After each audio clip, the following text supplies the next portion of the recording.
Anak-anak disuruh kerja di pesantren, boleh nggak? Saya mohon maaf, saya pernah debat sama Simbah. Simbah itu bapak saya. Beliau ketika selesai dicium tangannya. Dan saya ketika dicium saya nggak mau. Terus saya bertanya, kok Simbah mau dicium tangannya? Emang pantas dicium tangannya? Siapa yang ngomong kamu pantas dicium tangannya? Beliau ngomong gini.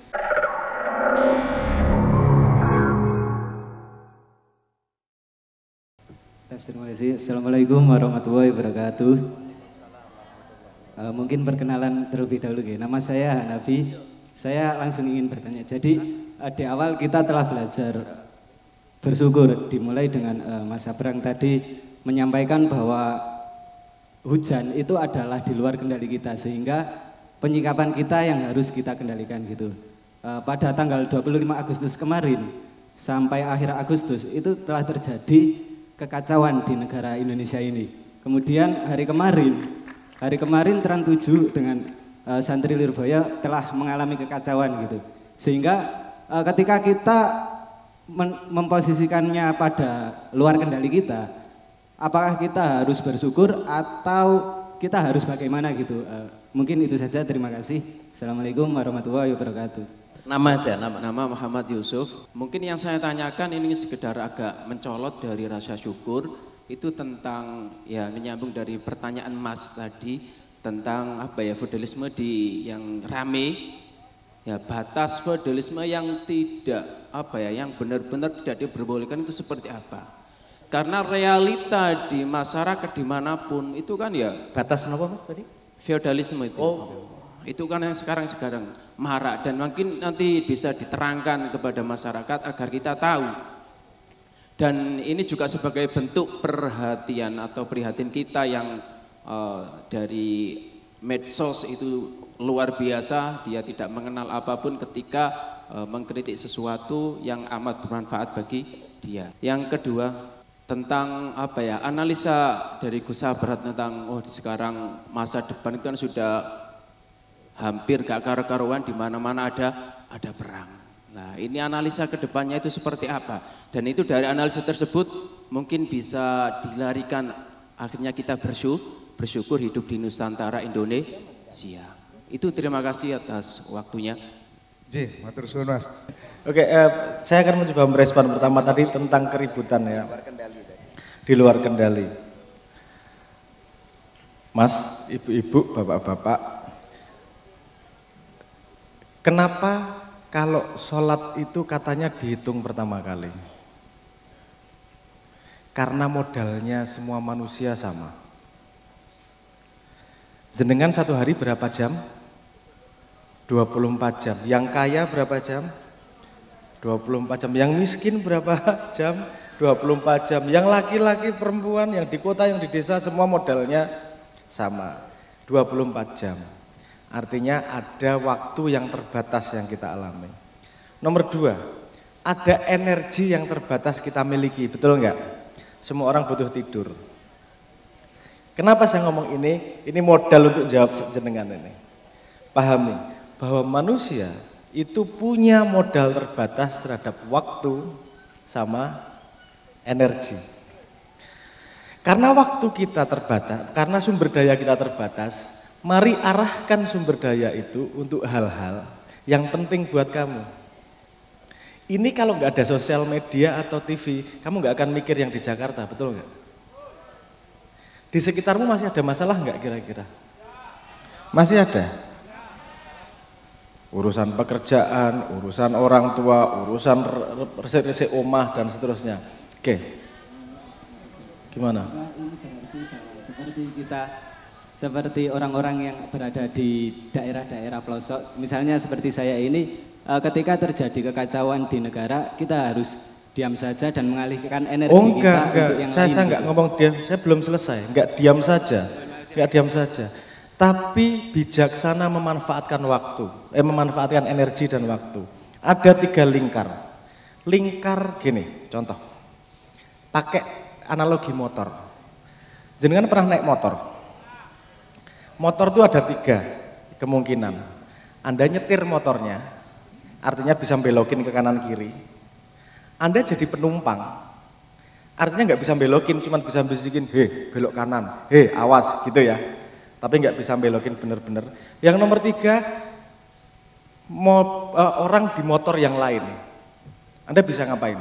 Cuman merhatiin agar tidak ketabrak gitu toh. Merhatiin agar tidak senggol-senggolan. Nah, dalam hidup Anda ada banyak posisi gitu. Ada yang Anda bisa setir langsung. Contoh, belajar tambah pinter. Bekerja yang rajin, dapat duit banyak. Oke. Terus kemudian di lingkungan Anda ada yang bisa ngomong sama Pak RT. Pak RT, yuk bikin kerja bakti. Pak RT-nya oke, kerja bakti kemudian. Tapi ada yang cuma bisa kita lihat dari jauh, agar kita tidak kena efeknya. Misalnya ribut di Jakarta, Anda bisa ngapain? Anda bisa ikut demo? Anda bisa ikut jadi DPR? Anda bisa ikut bakar-bakar atau ngapain? Tapi saya enggak gini, saya enggak ngomong Anda tidak perlu memperhatikan, Anda harus perhatikan apa yang terjadi, tapi jangan ngabisin hidup Anda. Jangan terus mikir kemudian Jakarta terus lali madan.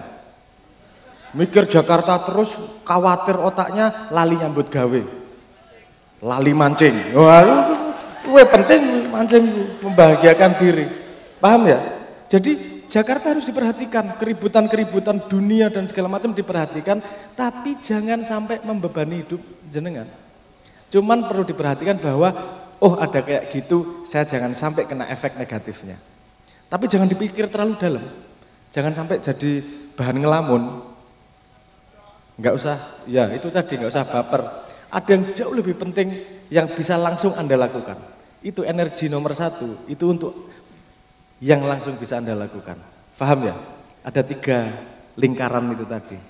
Lingkar pengaruh, ada lingkar perhatian.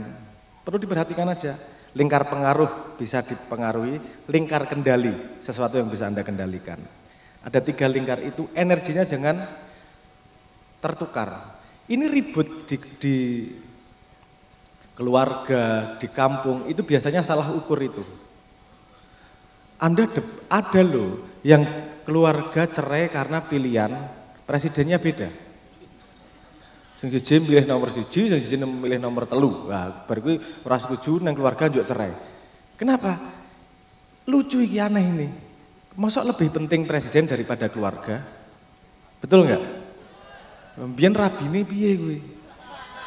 Biyen piye? Ojo ngasih kok ngono ya. Beda pilihan jangan sampai kayak gitu. Karena itu harusnya masuk lingkar perhatian. Bukan lingkar pengaruh. Lingkar pengaruh itu yang bisa langsung kita lakukan. Masih banyak kok yang bisa kita lakukan untuk memperbaiki diri. Ingat, negara itu datang dari kumpulan manusia. Kalau manusianya bagus, negaranya juga akan bagus. Kalau Anda memperbaiki diri Anda sendiri, negara akan ikut menjadi bagus. Paling enggak tanggung jawabmu menjadi satu manusia, itu memberi sumbangan positif ke masyarakat, ke peradaban. Paham ya maksud saya? Nek sampean ngopi-ngopi, neng warung juk ngobrol, wah itu rame neng kono gini, enggak apa-apa, ngopi-ngopi ngobrol, cekakaan, karudutan, rokokan, guyang-guyung, bahas Jakarta boleh. Sampai rumah, ojo lali nyambut gawe, ojo lali resik-resik, jangan lupa untuk menumbuhkan diri, umbah-umbah, belajar tambah pinter, nambahin skill dan mancing. Misalnya gitu. Paham ya maksud saya? Saya tidak mengajak Anda tidak peduli. Kita harus peduli. Tapi ada skala prioritas. Prioritas paling dekat adalah lingkaran paling dekat. Keluarga, bapak, ibu, kampung itu Karang Taruna itu nomor 1. Karena biar bisa gini, kalau Anda bisa bikin Karang Taruna misalnya ya, remaja Karang Taruna di kampung yang luar biasa bagus, itu bisa menginspirasi se-Indonesia. Beneran, itu justru solusi yang sebenarnya daripada dalam tanda petik ya, daripada ikut demo tapi nggak tahu kenapa demo. Karena itu Anda malah jadi pasukan orang lain yang nggak dibayar. Melu demo, orang ngerti sebabnya, demo gara-gara AI. Tahu ceritanya kemarin. Sri Mulyani yang dimarahin se-Indonesia itu loh. Guru bukan tanggung jawab negara gitu tuh. Beban negara. Bu Sri Mulyani nggak ngomong gitu. Itu bukan Bu Sri Mulyani. Itu AI yang bikin. Ada orang ngetik bikin Bu Sri Mulyani mau ngomong kayak gini, mesinnya bikin Sri Mulyani ngomong seolah-olah seperti itu, disebar se-Indonesia, semua orang benci sama dia. Itu AI. Fitnah Dajjal itu sudah mengerikan sekarang. Ngeri, fitnah itu. Paham maksud saya? Sampai dirampok rumahnya, sampai dibenci se-Indonesia gara-gara sebuah kalimat yang dibuat oleh mesin. Bahkan beliau sendiri nggak ngomong seperti itu. Itu yang ngomong mesin. B. Artinya hati-hati untuk membenci orang, hati-hati untuk menyalahkan orang. Karena sebelum itu masih ada masalah di depan mata yang bisa kita pecahkan. Saya tanya sederhana, contohnya, Anda merasa hidup Anda sempurna enggak? Kalau ada satu hal yang membuat hidupmu lebih baik, kira-kira apa? Ada enggak di pikiran Anda? Membaca lebih rajin, bangun lebih pagi, mandi lebih rajin, ya. Nah, arek-arek cah nom iki ya misalnya, hidupku akan lebih baik, mancing lebih rajin misalnya, moncang-mancing terus ya utekmu fokus dengan misalnya itu. Kalau Anda sudah punya pikiran itu, lakukan. Energimu di situ itu jauh lebih manfaat dan diridhoi Tuhan daripada ngerasani dan ngurusi hal yang kamu nggak paham betul. Tapi bukan berarti terus dilupakan. Saya nggak ngajak apatis sama sekali. Saya ngajak tetap memperhatikan, tapi dihabiskan energinya untuk sesuatu yang lebih penting. Lebih mulia ngurusi anakmu, keluargamu, dan dirimu daripada ngerasani yang jauh sana, yang efeknya belum tentu kerasa di sini. Gitu ya, paham ya? Saya bukan ngajak apatis loh. Paham nggak? Sedikit menambahi Mas. Oke. Ketika ada rumah tangga antara suami dan istri, berbeda pilihan presiden, kemudian ribut, kita menyalahkan hal itu. Apakah ketika di teman-teman saya itu ada yang pro, misalkan Trans 7, yang satu pro dengan Santri Lirboyo, sehingga kita ribut antara teman-teman ngopi itu. Apakah ini adalah kesalahan bagi teman-teman ketika meributkan yang sini pro Trans 7 dan yang sini pro Santri Lirboyo gitu? Betul, itu kesalahan. Kalau Anda beda pendapat terus ribut itu kesalahan. Beda pendapat itu bukan untuk diributkan. Beda pendapat itu untuk saling melengkapi. Kenapa beda pendapat? Kemungkinannya hanya satu. Kemungkinannya hanya dua. Beda pendapat Anda semua. Tapi enggak. Beda pendapat itu kemungkinannya cuma dua. Dia tahu sesuatu yang kamu enggak tahu, atau kamu tahu sesuatu yang dia enggak tahu. Dah. Artinya apa? Ngobrol, saling belajar. Pendapat beda boleh enggak? Harus disamakan enggak? Enggak. Wong kamu sama dirimu sendiri beda pendapat kok. Aku harus bangun pagi besok rajin. Ketika sesuk wis alarm pateni ngopo turu wae. Kamu sama dirimu aja beda pendapat. Jangan ribut cuman gara-gara beda pendapat. Jangan buat beda pendapat lebih penting daripada persaudaraan. Lebih penting daripada kebersamaan. Wes toh, beda pendapat itu hukumnya Tuhan. Semua orang diberi pikirannya sendiri, cara berpikirnya sendiri. Bermasyarakat adalah bagaimana menampung perbedaan untuk saling melengkapi, bukan untuk saling menyamakan. Siji setuju Lirboyo, siji anti Lirboyo dengan kemarin itu, yuk gak masalah. Cari garisnya di mana sih? Tadi siang saya membuat perumusan tentang itu. Gimana sebenarnya mensikapi ini? Apakah benar kiai harus seperti itu? Apakah benar munduk-munduk dan memanfaatkan seperti itu? Loh itu budaya kok. Kan ada yang ngomong gitu. Tapi di sisi lain ngomongnya gini, loh itu perbudakan itu anak-anak. Apa kemudian yang dilakukan dengan itu? Cari garis kriteria. Sebenarnya apa yang terjadi sih? Cari garis kriteria. Sebentar Bu ya, saya nemenin anak-anak muda dulu ya. Nyanyinya nanti pasti nyanyi agar kita juga pandai otaknya tapi juga tenang hatinya. Sabar ya, gantian Mbak Nopolong nggih. Ini di daerah seperti ini ada pertanyaan-pertanyaan kritis seharusnya disyukuri. Karena generasi berikutnya akan luar biasa ini, kan gitu nggih. Sabar nggih Ibu nggih. Nggih, nyanyi sebentar ya, kula tak ngancani sing nom-nom sedikit sebentar saya jawab. Kriterianya seperti ini. Pesantren ada untuk apa? Pendidikan. Yang menampung pendidikan harus menjaga keselamatan. Betul nggak? Oke. Anak-anak disuruh kerja di pesantren boleh enggak? Ada yang ngomong boleh, ada yang ngomong enggak? Enggak boleh karena itu mempekerjakan anak. Yang ngomong boleh, loh itu budaya, bagian dari pendidikan. Oke, kita ambil garis tengahnya. Garis tengahnya apa? Syarat pertama, anak-anak boleh bekerja kalau manfaat buat anaknya lebih besar daripada manfaat untuk kiainya. Paham nggak maksud saya? Karena pendidikan itu yang mendapat banyak manfaat adalah si anak. Anak kon nyapu, apakah itu perbudakan? Enggak, anak dilatih untuk disiplin. Tapi ini anak kon dodolan neng pasar, barangnya kiai ini.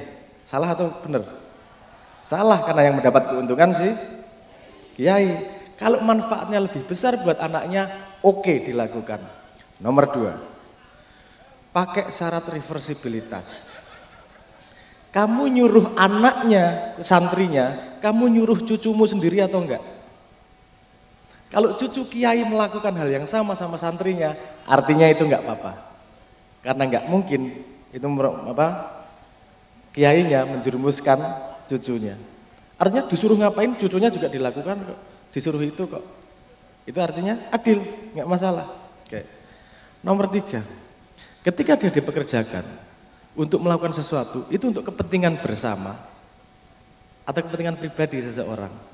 Kalau itu sudah jelas untuk kepentingan bersama, artinya itu enggak apa-apa dan dijamin keselamatannya. Nek cah cilik-cilik kon ngecor, itu jelas salah. Saya berani ngomong di sini. Kalau anak-anak kecil selalu ngecor, jelas salah. Kenapa? Karena ngecor itu tanggung jawabnya panjang. Bangunan itu jangka panjang harus kokoh secara jangka panjang dan butuh skill tertentu untuk ngecor. Dan ada resiko untuk ngecor. Kalau anak-anaknya disuruh bantu ikut bersih-bersih, resiko keselamatannya rendah. Disuruh bantu-bantu untuk angkut-angkut, resiko keselamatannya rendah, bahayanya rendah, no problem. Tapi kalau ikut suruh ngecor, bahayanya di mana nih? Si anak tidak punya skill, keselamatannya tidak dijamin, jangka panjangnya bisa berbahaya untuk siapapun yang ikut di bangunan tersebut. Kita harus berani kalau ngomong salah atau benar. Menurut saya dengan kriteria itu tadi, jadinya ini adalah salah. Jangan ngomong salah benar hanya karena pendapat. Selalu punya kriteria yang adil dan bertahan pada kriteria itu. Gitu ya. Oke. Wes yo, aman yo. Engko nek ke imik bleber meneh iki. Oke ya, aman ya gantian ya. Oke. Yang kedua tadi apa? Batas feodalisme tadi itu sama analisis depan tentang perang. Tadi sebatas feodalisme sebenarnya sudah saya katakan ya. Sudah saya jawab include batas feodalisme tersebut. Kalau gini, sebenarnya niat kan nggak bisa dibaca. Apakah ini sebenarnya niat feodalisme? Karena gini juga, ada orang yang dengan senang hati minta diketak atau minta air dari kiai munduk-munduk untuk demi keberkahan. Masa itu masalah? Itu kepercayaan si orang kok. Yang salah adalah ketika kiainya memanfaatkan itu. Oke sini, suaramu tak dol neng partai. Itu jadi masalah. Karena kemudian dia mengeksploitasi. Yang tadinya menghargai jadi eksploitasi. Saya mohon maaf, saya pernah debat sama Simbah. Simbah itu bapak saya. Beliau ketika selesai dicium tangannya. Dan saya ketika dicium saya nggak mau. Terus saya bertanya, kok Simbah mau dicium tangannya? Emang pantas dicium tangannya? Siapa yang ngomong kamu pantas dicium tangannya? Beliau ngomong gini, saya nggak minta dicium tangannya, saya tidak mewajibkan dicium tangan saya. Jadi saya dicium tangannya, itu saya nggak suka. Tapi kalau orang merasa lebih mantap hidupnya dengan nyium tangan saya bersedia dicium tangannya demi orangnya, bukan demi saya. Batasnya jelas ya. Bukan saya yang membutuhkan dicium dan butuh menghormati. Tapi kalau orangnya butuh mencium dan butuh menghormati untuk kemantapan hidupnya, artinya saya mengabdi kepada orangnya, bukan orangnya mengabdi kepada saya. Karena sepemahaman saya, manusia adalah abdinya Tuhan dan kita semua adalah representasi dari Tuhan tersebut. Paham nggih? Maksud saya, garis batasnya jelas ya. Sabar. Sabar, satu pertanyaan lagi. Sabar ya Bu ya.